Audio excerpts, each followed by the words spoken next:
একই সঙ্গে বাংলাদেশের পরিস্থিতির দিকে একটু নজর রাখতে হচ্ছে, তার কারণ ইউনূস সরকার গত কয়েকদিন ধরেই চাপে এবং সময় যত গড়াচ্ছে এই চাপ মোহাম্মদ ইউনূসের উপর ক্রমশ বাড়ছে।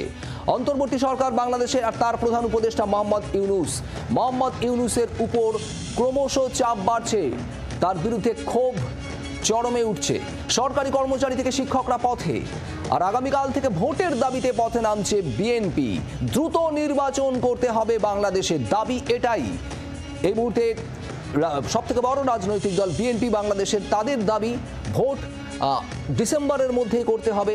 দেশের সার্বভৌমত্বে আপোষ নয় বার্তা দিয়েছে সেনার তরফ থেকেও দ্রুত ভোটের জন্য বারবার বার্তা দেওয়া হয়েছে। একেবারে আলটিমেটাম সেনার, ডিসেম্বরে ভোট করতে হবে।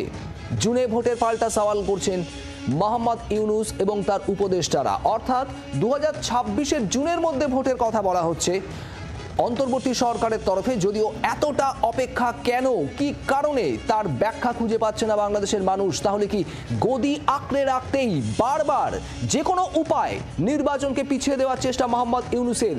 কেন গদি ধরে রাখার এত চেষ্টা, কেন গদির এত লোভ মোহাম্মদ ইউনূসের?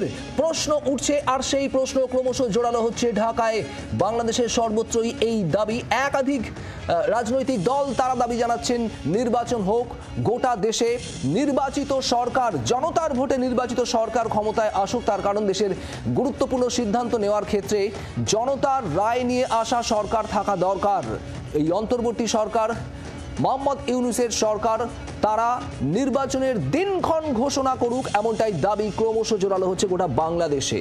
আর অন্যদিকে আরও ক্ষোভ রয়েছে মাইনে বাড়ানো সহ 3 দফা দাবিতে বাংলাদেশ জুড়ে প্রাথমিক শিক্ষক ধর্মঘট। প্রাথমিক শিক্ষকরা ধর্মঘটে সামিল। মাইনে বাড়ানো, তাদের মাইনে বাড়াতে হবে, বেতন বাড়াতে হবে এবং সেই সঙ্গে সঙ্গে আরও বেশ কিছু দাবি রয়েছে। বাংলাদেশ জুড়ে ধর্মঘট প্রাথমিক শিক্ষকদের। সব মিলিয়ে তীব্র উত্তপ্ত পরিস্থিতি, কার্যত অচলাবস্থা বলা যায় গোটা বাংলাদেশ জুড়ে। কথা বলবো সব্যসাচী চক্রবর্তী, আমাদের প্রতিনিধি রয়েছেন আমাদের সঙ্গে। সব্যসাচী, তাহলে ঠিক কোন পথে এগোচ্ছে বাংলাদেশ? ভোটের দাবি, দ্রুত নির্বাচনের দাবি ক্রমশ জোরালো হচ্ছে। এখানে একটা পদত্যাগের আবেগ উস্কে দিয়ে, পদত্যাগের জল্পনা উস্কে দিয়ে কিছুটা সমর্থন আদায়ের চেষ্টা করেছিলেন মোহাম্মদ ইউনূস, সেটা যে কাজে আসেনি স্পষ্ট বোঝা যাচ্ছে। এরপর কি?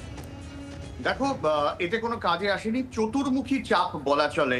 এক, দেশের সরকারি সমস্ত সংগঠন, তারা যে অধ্যাদেশ জারি হয়েছে, যে সংশোধন জারি হয়েছে, তার বিরুদ্ধে প্রতিবাদ গত কয়েকদিন ধরে করছে। আজকে আবার সচিবালয়ের সামনে প্রতিবাদের ডাক দেওয়া হয়েছে, যদিও সচিবালয়ের সামনে সভা সমিতি নিষিদ্ধ করা হয়েছে, ফলে সেখানে একটা ঝামেলা হওয়ার আশঙ্কা রয়েছে।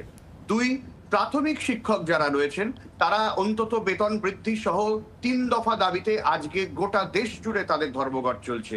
চার, কালকে থেকে বিএনপি এবং বিএনপির চার্জে আরো যে শাখা সংগঠন রয়েছে তারা নয়াপল্টনে সঠিক সময় নির্বাচনের দাবিতে তারা পথে নামতে চলেছে এবং বিএনপির সঙ্গে অন্যান্য আরো যে রাজনৈতিক দলগুলো আছে তারাও পথে নামবে।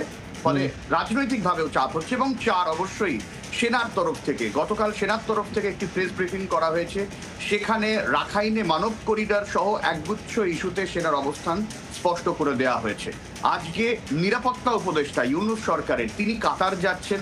কাতারে গিয়ে সেখানে এই মানব করিডর নিয়ে যে কথা আমরা বারবার বলছিলাম যে দেশ বিক্রির ছক, কোথাও গিয়ে আমেরিকা এবং চীনের খেলায় কোলেটারাল ড্যামেজ হিসেবে বাংলাদেশের চলে আসার সম্ভাবনা, এবং সেই জায়গায় দাঁড়িয়ে রাখাইন করিডরের মাধ্যমে সেখানে রোহিঙ্গাদের একটা পাকাপাকি আশ্রয়, রোহিঙ্গা জঙ্গি শিবিরের বারবারন্ত, এ ধরনের নানা রকম কথাবার্তা আসছে এবং বাংলাদেশের বেশ কিছুটা অংশ সেই করিডরের মধ্যে ঢুকিয়ে দেওয়া, ফলে বাংলাদেশকে কার্যত বিদেশিদের হাতে তুলে দেওয়ার যে একটা আশঙ্কা রাজনৈতিক দলগুলোর, সেনার তরফ থেকে আজকে গতকাল স্পষ্ট বলা হয়েছে এরকম কোনো কিছু সেনা অ্যালাউ করবে না। অর্থাৎ 4টি জায়গা থেকে মোহাম্মদ ইউনূসের এই মুহূর্তে চাপ। দেশের আর্থিক অবস্থা যথেষ্ট শোচনীয় এবং তার মধ্যে সরকারি কর্মচারী, প্রাথমিক শিক্ষক, বিএনপি সহ অন্যান্য রাজনৈতিক দল এবং সেনা, এই চতুর্মুখী চাপ। যদিও আজকে ইউনূস জাপান যাচ্ছেন, জাপানের কাছে তিনি আবার ধার বাকি করতে যাচ্ছেন, ফলে দেশ কিভাবে চলবে সেটা বিষবাও জলে দেশ বেচার চেষ্টা বিস্তর। শুভদিন। একেবারেই সব্যসাচী, ধন্যবাদ তোমাকে। আর এই গোটা পরিস্থিতিতেই প্রশ্ন, ভোট কবে ঘোষণা হবে বাংলাদেশে? বাংলার আওয়াজ, বাঙালির আবেগ, জি 24 ঘন্টা।